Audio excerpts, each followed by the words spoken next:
Es bien curioso, porque cuando uno mira un poco la radiografía latinoamericana, y uno puede mirar el caso de Colombia en los años 90, el caso de Brasil, entrado el año 2000, México es lo más reciente que conocemos, pero podríamos recorrer Guatemala, El Salvador, Nicaragua. Hay casos, digamos, de crimen organizado vinculado al narcotráfico con dos focos de consumo. Uno es Estados Unidos, que es un gran consumidor. Entonces, cuando Estados Unidos apunta a México, México le contesta, bueno, donde hay alguien que vende, hay alguien que compra, digamos.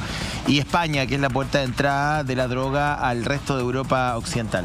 Cuando uno mira todo esto, uno se da cuenta y entra un poco en la radiografía de cada uno de los gobiernos y de los sistemas donde el narcotráfico ha permeado, es que los políticos son los grandes responsables. O sea, ellos apuntan al delito, ellos dicen hay que combatirlo, pero si uno va a la base de todo esto, finalmente el Chapo Guzmán o el mismo Pablo Escobar o cualquier cabecilla no es más que un ser astuto y oportunista que encontró efectivamente la oportunidad del delito en una sociedad donde el Estado es tremendamente débil, brutalmente desigual, donde hay una debilidad del poder político que ha generado probablemente una crisis institucional o política y donde hay un deficiente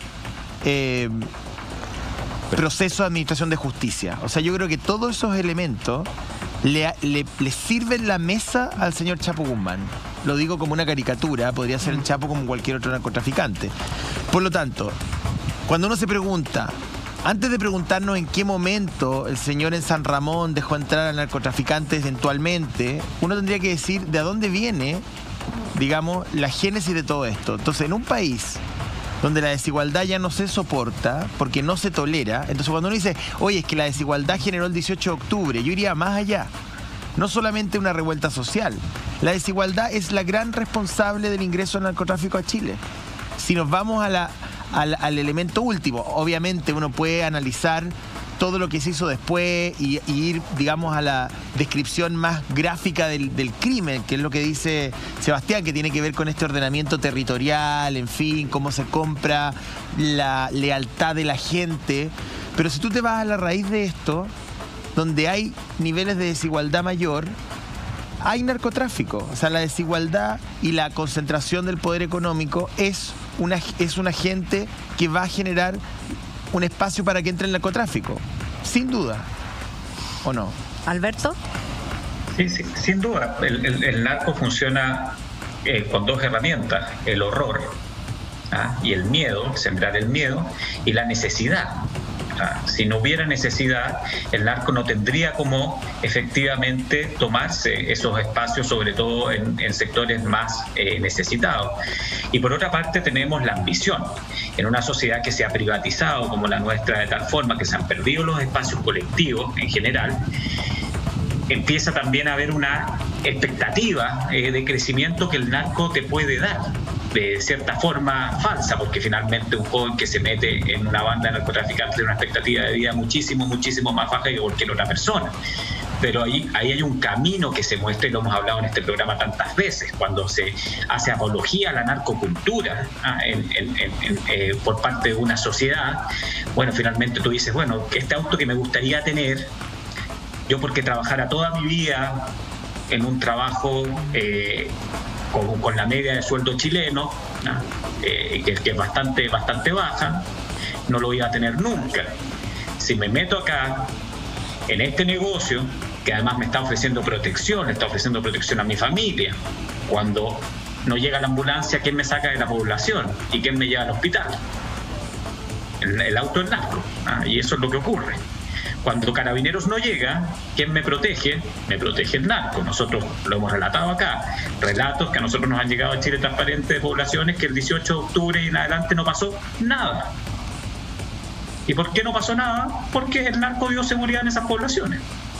Y punto. Y así fue. Entonces, ese aprovechamiento, y bien lo relata José Antonio, tiene que ver con esta necesidad que el narco viene a suplir.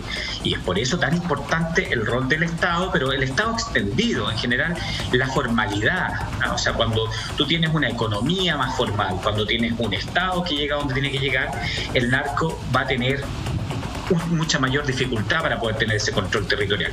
Y eso es lo que evidentemente en Chile, con las brechas que se han acrecentado, se está viendo mucho más patente en muchos sectores que se han ido extendiendo en el tiempo. Alberto, pero el escenario es bastante oscuro, el escenario que pinta Sebastián, porque ya conocemos el tema del narcotráfico, hemos visto los últimos años cómo costó mucho que las autoridades se dieran cuenta de lo que estaba sucediendo en Chile. A nosotros, y lo insisto, y lo digo y lo repito, nos retaban porque decíamos que había laboratorio en nuestro país, nos decían en Chile no hay laboratorio, y de repente, sí, bueno, sí, pero son poquitos, y ahora, bueno, sí, tenemos laboratorio, ya.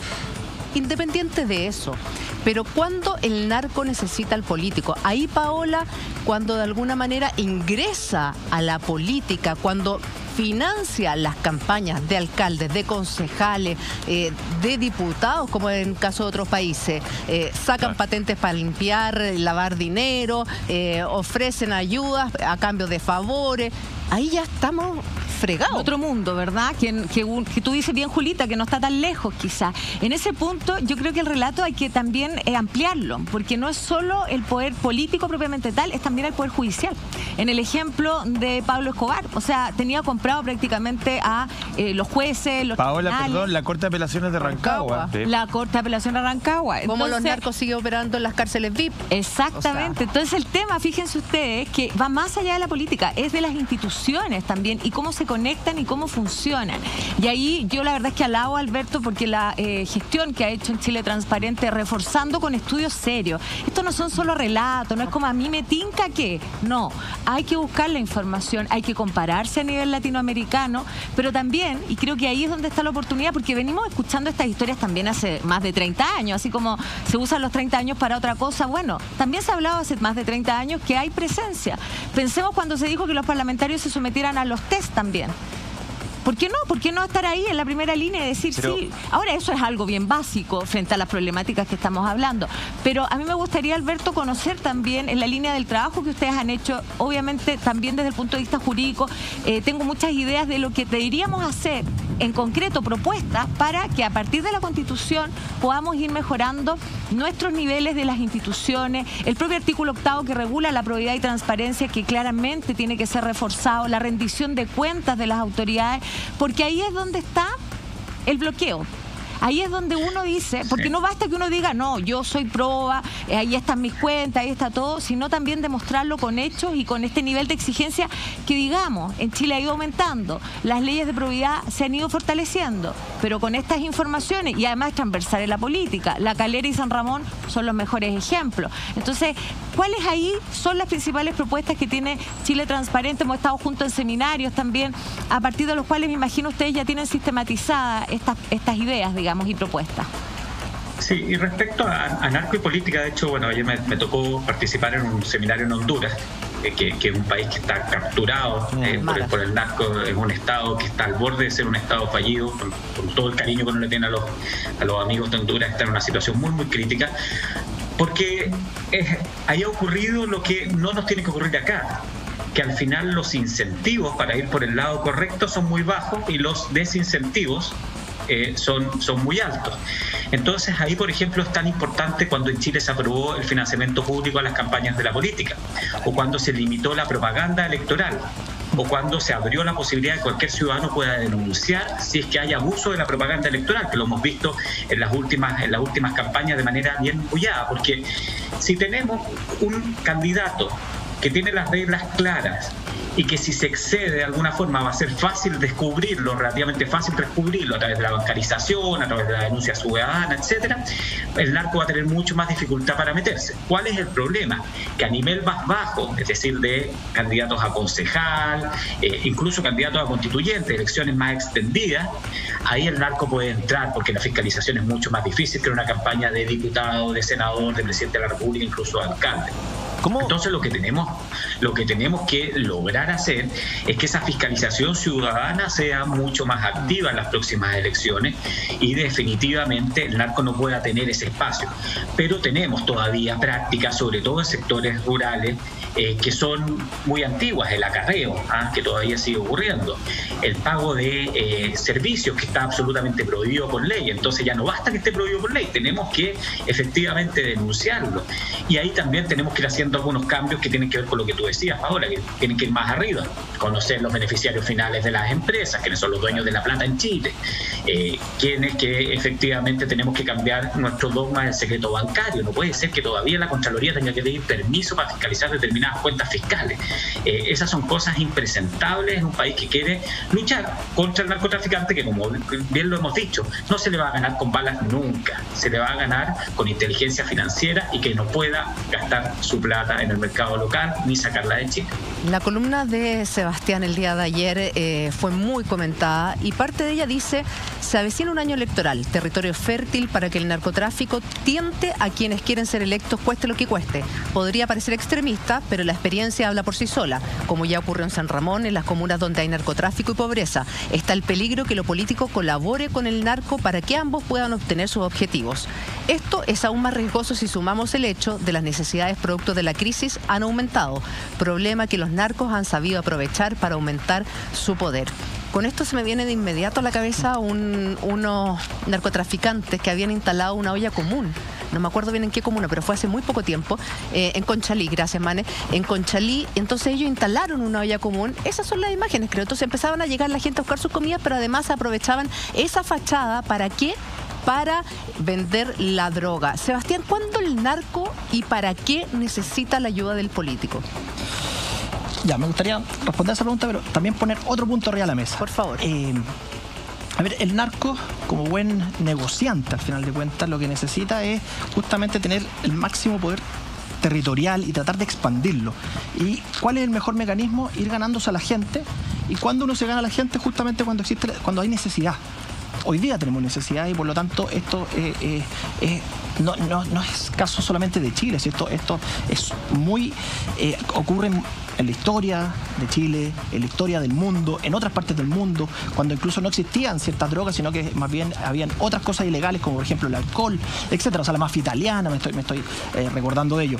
Pero y por lo tanto ahí ellos empiezan a capturar a esas personas, les dan protección, pero también a la vez empiezan a ser dueños del fondo, dueños del lugar, corrompen a la política y por lo tanto empiezan a generar su feudo y eso permite que su negocio se pueda expandir ya no solamente en el negocio ilícito como en la droga, sino que también empiezan a buscar cómo poder lavar ese dinero y empiezan a buscar patentes comerciales y de esa manera empiezan a ahondar en otros tipos de negocios también con muchos objetivos, pero al final de cuentas es la ambición. Pero yo creo que poner un punto adicional porque estamos hablando de la Constitución, pero yo creo que la verdad es que esperar una nueva Constitución y después esperar que el Estado se ponga las pilas, yo creo que vamos a llegar tarde. No estoy diciendo que la Constitución no sea un espacio de mejora, pero yo creo que esto es mucho más urgente. ¿Cómo se ataca entonces de manera urgente? Yo creo, a mi juicio, creo que tenemos un debe con los niños. O sea, en resumen, acá son, cuando uno empieza a mirar las cifras, uno se da cuenta que el consumo de drogas es exponencialmente mucho más mayor en los jóvenes. Y cuando uno empieza a revisar las comunas, uno se da cuenta que las plazas están muy a maltraer, coaptadas por los propios narcos, y uno empieza a ver esas desigualdades entre comunas. Estamos hablando que una comuna rica tiene 8 veces más un presupuesto por persona que una comuna del sector sur o poniente de Santiago, o hablemos entre regiones también. Entonces yo creo que necesitamos construir un solo Chile, una ciudad mucho más justa, para darle esa oportunidad a esos niños y esos niños tengan la capacidad de decir: prefiero irme por el camino correcto, el del mérito, el del esfuerzo. O sea, oportunidades, prevención también. Prevención. Islandia es un caso que es maravilloso. O sea, tenía el máximo consumo de drogas, de alcohol, y hizo un programa que al final de cuentas es entregarle cariño, actividades deportivas a los niños, y eso fue disminuyendo a ser uno de los mejores países. Eso en Chile se están explorando. Senda está haciendo ese esfuerzo. Hay algunos parlamentarios que también están haciendo ese esfuerzo, pero no es suficiente. Yo concuerdo contigo, Sebastián, que es por donde hay que partir. También se requiere más mano dura, probablemente fiscalización, no sé, algunos dicen un servicio especializado antinarcótico, pero respecto de cómo van cooptando el territorio y ampliando sus redes, te quería preguntar porque se hablaba de algunas comunas pobres, pero yo siento y tengo la percepción también de que ese territorio lo han ido ampliando los narcotraficantes a la costa, a los sectores fuera del anillo de Américo Vespucio, donde tienen grandes parcelas, y también algunas zonas rurales, donde no solamente tienen el laboratorio, la casa grande con piscina, sino que también tienen las plantaciones, tienen la tierra donde está la droga. ¿Dónde habría que preocuparse más? ¿Y dónde crees tú que de esos 3 focos que te nombré, costa, rural, fuera de Santiago, pero en la metropolitana, ¿dónde se está ampliando más el narco? Yo estoy muy preocupado por la situación de la Araucanía. Todos sabemos que tenemos problemas ahí de los pueblos originarios, pero esto no tiene nada que ver. Cuando uno ve una cantidad de violencia, uno empieza a revisar las cifras de narcotraficantes. Y también en la costa, hace un tiempo atrás, escuchamos, es una hipótesis en realidad, porque todavía no está 100% juzgado, pero hubieron sicarios en la costa. Y por lo tanto yo creo que esto no es un problema de Santiago, esto es un problema nacional. Las fronteras en el norte, la verdad es que tenemos ahí una debilidad súper grande. O sea, el norte es grande, pero al final de cuentas la frontera, la puerta de la frontera, son muchas puertas y no tenemos esa seguridad. Entonces el tráfico de drogas es bastante no importante. Solo terrestre, Sebastián, no solamente terrestre. Hoy día marítima es incontrolable. Es la mayor. Exactamente. Y también leí la otra vez que incluso nosotros estamos siendo uno de los máximos, estamos exportando mucho a Europa. Sí. Droga.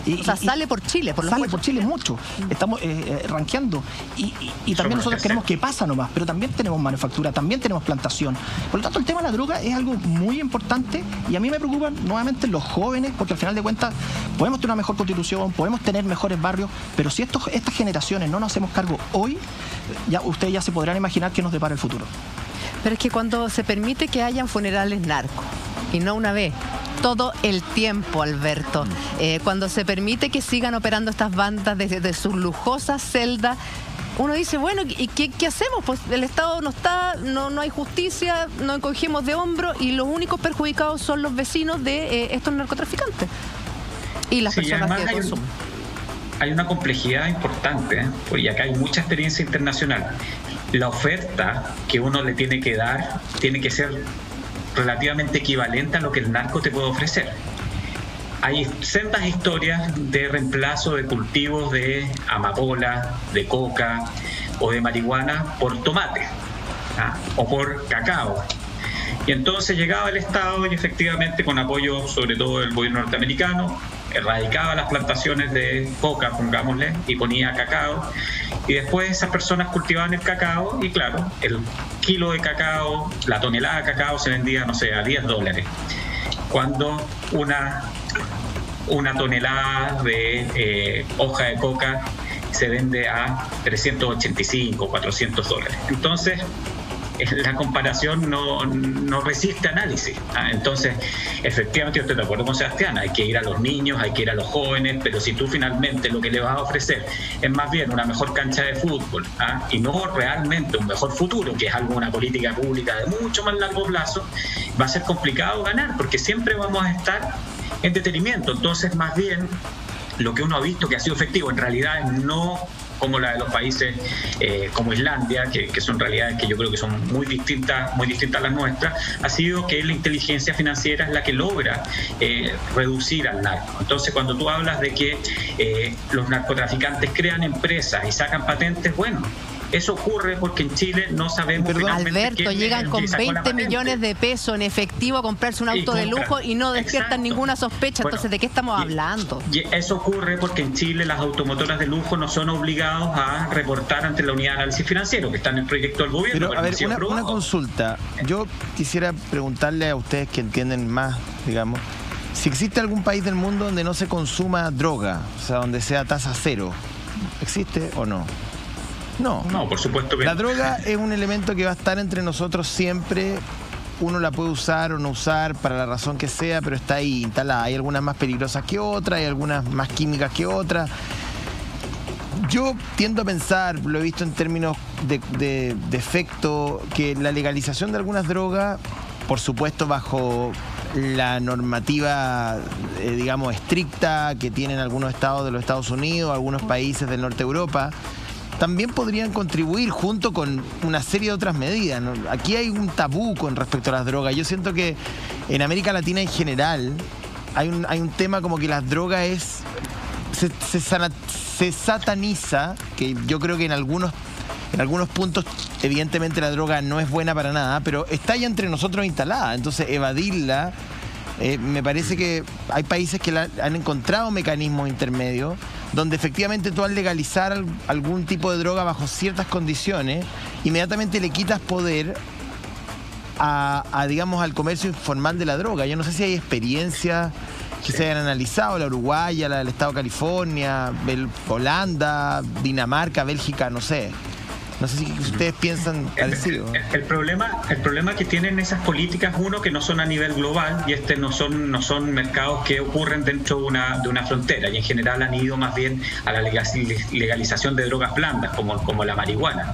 El problema cuando empiezas a legalizar drogas más duras, surge la pregunta de qué legalizas y qué prohíbes, porque el mercado de las drogas es un mercado muy cambiante. O sea, supongamos, bueno, legalicemos la cocaína. Bueno, ¿y qué hacemos con la heroína? Bueno, legalicémosla también. ¿Y qué empezamos a hacer con los legal hikes? Que son drogas que se crean todos los días en pequeños laboratorios, en un departamento, en cualquier parte de la ciudad, y que se empieza a vender. Y supongamos que eso pega bien, o las metanfetaminas.